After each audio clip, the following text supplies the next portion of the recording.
विधानसभा प्रस्तुति चली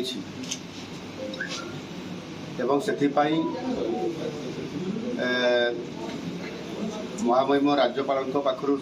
नोटिफिकेशन बा समन ये आसी जाइए विधानसभा प्रस्तुति कार्यक्रम चली बजेट रो प्राक प्रस्तुति चली एणु जितेबले बजेट रो रूपरेख एवं ताहार आवश्यक जहाँ पदक्षेप नेबा कथा स्वतंत्र भाव से कार्यक्रम आसीबो एवं गोटे स्टेज को जितेबले आसीबो सेतेबले ए कथा को आपण मान को जणाई दिया। धन्यवाद। 22 तारीख सप्तदश विधानसभा प्रथम अधिवेशन आरंभ हो मोट 27 कार्य दिवस आगामी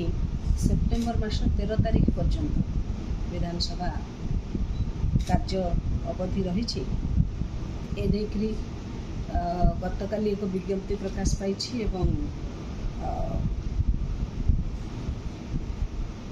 जेभली आमे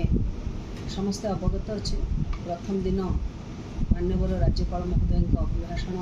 ठारू आरंभ हो सेप्टेम्बर 13 तारीख पर्यंत विधानसभा कार्य चलिए।